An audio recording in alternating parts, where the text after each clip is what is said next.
అందరికీ నమస్కారం. యథార్థ మీడియాకి స్వాగతం. ముందుగా ముఖ్యాంశాలు. వందే మాతరానికి 150 ఏళ్లు. జాతీయ గౌరవానికి ప్రతీకగా దేశవ్యాప్తంగా వేడుకలు. క్యాన్సర్పై జాగ్రత్త, ఆరోగ్యమే మహాభాగ్యం. జాతీయ క్యాన్సర్ అవగాహన దినోత్సవం సందేశం. సచివాలయాల పేరు మార్పుపై ఫేక్ న్యూస్. 2047 విజయాల లక్ష్యాలపై సీఎం చంద్రబాబు స్పష్టం. పత్తి రైతుల ఇబ్బందులపై కేంద్రానికి లేఖ. తేమ శాతం సడలించాలని మంత్రి అచ్చెన్నాయుడు డిమాండ్. విశాఖలో పెట్టుబడుల మహాసదస్సు. Swarnandhra at the rate of 2047 లక్ష్యంగా సిఐఐ పార్ట్నర్షిప్ సబ్మిట్. కేజీహెచ్లో విద్యుత్ అంతరాయం, అత్యవసర సేవల స్తంభనతో రోగుల అవస్థలు. గూగుల్ డేటా సెంటర్పై ఏపీలో రాజకీయ వేడి. టీడీపీ వర్సెస్ వైసీపీ మధ్య క్రెడిట్ వార్. రాష్ట్ర వ్యాప్తంగా సామూహిక వందేమాతర గానం. తెలంగాణ ప్రత్యేక ఆదేశాలు. బంగారు ధరల్లో స్వల్ప పెరుగుదల, వెండి స్థిరంగా కొనసాగింపు. వందే మాతరానికి 150 ఏళ్లు. భారతదేశ స్వతంత్ర దినోత్సవానికి స్ఫూర్తినిచ్చి ఇప్పటికీ జాతీయ గౌరవం, ఐక్యతను పెంచుతున్న వందేమాతర గేయానికి 150 ఏళ్లు పూర్తయ్యాయి. బంకిం చంద్ర చటర్జీ 1875 నవంబర్ 7న అక్షయ నవమి రోజున దీన్ని రచించారని చెప్తారు. ఈ సందర్భంగా సాంస్కృతిక శాఖ ఇవాళ నుంచి వచ్చే ఏడాది నవంబర్ 7 వరకు దేశవ్యాప్తంగా వేడుకలు నిర్వహించనుంది. ఇవాళ ఇందిరాగాంధీ ఇండోర్ స్టేడియంలో నిర్వహించనున్న వేడుకల్లో ప్రధాని మోడీ పాల్గొన్నారు. జాతీయ క్యాన్సర్ అవగాహన దినోత్సవం, ప్రజల్లో ఆరోగ్య చైతన్యం పెంపుదల. ప్రతి సంవత్సరం నవంబర్ 7 జాతీయ క్యాన్సర్ అవగాహన దినోత్సవానికి దేశవ్యాప్తంగా జరుపుకుంటారు. ఈ సందర్భంగా వైద్య నిపుణులు క్యాన్సర్ నివారణ, తొలి దశలో గుర్తింపు, ఆరోగ్యకరమైన జీవన శైలిపై ప్రజల్లో చైతన్యం పెంచుతున్నారు. పొగ తాగటం, మద్యం, అనారోగ్యకరమైన అలవాట్లు క్యాన్సర్కు ప్రధాన కారణాలని వైద్యులు హెచ్చరిస్తున్నారు. గ్రామ సచివాలయాల పేరు మార్పుపై సీఎం చంద్రబాబు కీలక నిర్ణయం. ఆంధ్రప్రదేశ్లో గత ప్రభుత్వం ప్రవేశపెట్టిన గ్రామ వార్డు సచివాలయాల వ్యవస్థ పేరును విజువల్ యూనిట్గా మార్చనున్నట్లు కొన్ని వార్తలు ప్రచారంలోకి వచ్చాయి. అయితే ఈ సమాచారం తప్పు అని స్పష్టమైంది. ముఖ్యమంత్రి చంద్రబాబు నాయుడు నేతృత్వంలో ప్రభుత్వం ప్రస్తుతం సచివాలయాల వ్యవస్థలో మార్పులు చేయాలని నిర్ణయించలేదు. 2047 నాటికి రాష్ట్రాన్ని విజువల్ యూనిట్ రూపంలో అభివృద్ధి చేయాలన్నది మాత్రమే సీఎం ఆకాంక్షగా పేర్కొన్నారు. అంటే విజువల్ యూనిట్ అనే పేరు ఇప్పుడు సచివాలయాలకు ఇవ్వటం లేదని, అది భవిష్యత్ అభివృద్ధి దిశగా ఉన్న దీర్ఘకాల ప్రణాళికలో భాగమని మాత్రమే చెప్తున్నారు. పత్తి రైతుల సమస్యపై కేంద్రానికి మంత్రి అచ్చెన్నాయుడు లేఖ. పత్తి కొనుగోలులో రైతు ఎదుర్కొంటున్న ఇబ్బందులపై రాష్ట్ర వ్యవసాయ శాఖ మంత్రి కింజరపు అచ్చెన్నాయుడు కేంద్ర ప్రభుత్వానికి లేఖ రాశారు.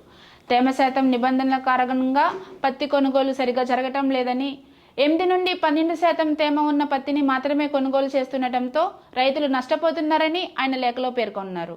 ప్రకృతి వైపరీత్యాల నేపథ్యంలో ఈ నిబంధనలను సడలించి 25% తేమ ఉన్న పత్తిని కూడా కొనుగోలు చేయాలని డిమాండ్ చేశారు.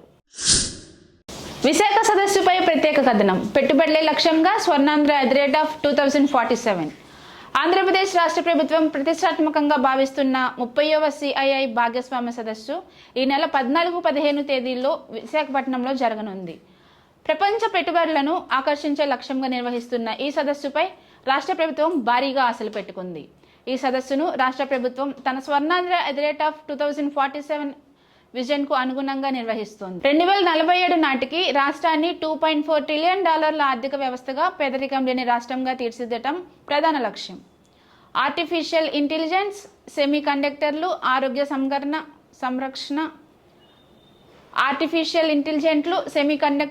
ఆరోగ్య సంరక్షణ, పరిశోధన అభివృద్ధి, రక్షణ, ఎయిర్ స్పేస్, పునరుత్పాదక ఇంధనం, స్మార్ట్ తయారీ, లాజిస్టిక్స్ మరియు వ్యవసాయ రంగంలో పెట్టుబడులను ఆకర్షించడంపై ప్రధానంగా దృష్టి సాధించాలని, ఈ సదస్సు ద్వారా సుమారు 9 నుండి 8 లక్షల కోట్ల పెట్టుబడులను ఆకర్షించి అనేక అవగాహన ఒప్పందాలు కుదుర్చుకోవాలని రాష్ట్ర ప్రభుత్వం లక్ష్యంగా పెట్టుకుంది. విశాఖ కేజీహెచ్లో విద్యుత్ అంతరాయం, రోగుల అవస్థలు. గురువారం రాత్రి ఆసుపత్రిలో ప్రధాన విద్యుత్ అంతరాయం ఏర్పడింది. దీని కారణంగా ఆసుపత్రిలోని సాధారణ సేవలతో పాటు అత్యవసర సేవలకు కూడా తీవ్ర అంతరాయం కలిగింది. కరెంట్ లేకపోవడంతో వైద్య సిబ్బంది ప్రత్యామ్నాయ మార్గాలు లేక సెల్ఫోన్, టార్చ్ లైట్ల వెలుతురులతో రోగులకు చికిత్స అందించాల్సి వచ్చింది. రోగులు మరియు వారి బంధువులు తీవ్ర ఇబ్బంది ఎదుర్కొన్నారు. అత్యవసర సేవలు అందించే ఆసుపత్రిలో ఇలాంటి పరిస్థితి తలెత్తడంతో ఆందోళన వ్యక్తమైంది. వార్తలు వెలువడే వెంటనే అధికారులు స్పందించి విద్యుత్ సరఫరాను పునరుద్ధరించడానికి చర్యలు చేపట్టారు. గూగుల్ డేటా సెంటర్పై ఏపీలో credit war. TDP versus YCP మధ్య మాటల యుద్ధం. ఆంధ్రప్రదేశ్లో గూగుల్ డేటా సెంటర్ ప్రాజెక్టుకు చుట్టూ రాజకీయ వేడి రాజేసింది. ప్రాజెక్టుకు క్రెడిట్ తమదేనని టీడీపీ వైసీపీ వర్గాలు పరస్పరం ఆరోపణలు ప్రత్యారోపణలు చేసుకుంటున్నాయి. సీఎం చంద్రబాబు కాలంలోనే ఒప్పందం కుదిరిందని టీడీపీ వాదిస్తుండగా ప్రాజెక్టుకు అమలు దశకు తీసుకొచ్చింది వైసీపీ ప్రభుత్వమేమని ఆ పార్టీ నేతలు చెబుతున్నారు. ఈ ప్రాజెక్టుతో రాజకీయం, ఐటీ రంగానికి కొత్త ఊపిరి పోస్తుందనే అభిప్రాయం వ్యక్తమవుతోంది. అన్ని ప్రభుత్వ కార్యాలయాలు, విద్యా సంస్థల్లో వందే మాతరం సామూహిక గీతాలాపన. జాతీయ గీతం వందే మాతరం 150వ వార్షికోత్సవాన్ని పురస్కరించుకుని తెలంగాణ ప్రభుత్వం ఈరోజు రాష్ట్రంలోని అన్ని ప్రభుత్వ కార్యాలయాలు మరియు విద్యా సంస్థల్లో సామూహికంగా వందే మాతరం గీతాన్ని ఆలపించాలని ఆదేశం జారీ చేసింది. ఉదయం 10 గంటలకు ఈ కార్యక్రమాన్ని నిర్వహించాలని ప్రభుత్వ ప్రధాన కార్యదర్శి జిల్లా కలెక్టర్కు సూచనలు అందించారు. బంగారం ధరలు స్వల్ప పెరుగుదలతో కొనసాగింపు. ఈరోజు బంగారం ధరలు స్వల్పంగా పెరిగాయి. 24 క్యారెట్ల బంగారం 10 గ్రాములు 1,20,050 రూపాయలు ఉండగా 22 క్యారెట్ల బంగారం 10 గ్రాములు 1,11,000 ఉంది. వెండి ధర కిలోకి 1,550 వద్ద స్థిరంగా ఉంది. అంతర్జాతీయ మార్కెట్లో డాలర్ బలహీనత, క్రూడ్ ఆయిల్ ధరల మార్పుతో బంగారం ధరల్లో స్వల్ప మార్పులు చోటు చేసుకున్నాయి. వార్తలు ఇంతటితో సమాప్తం. నమస్కారం.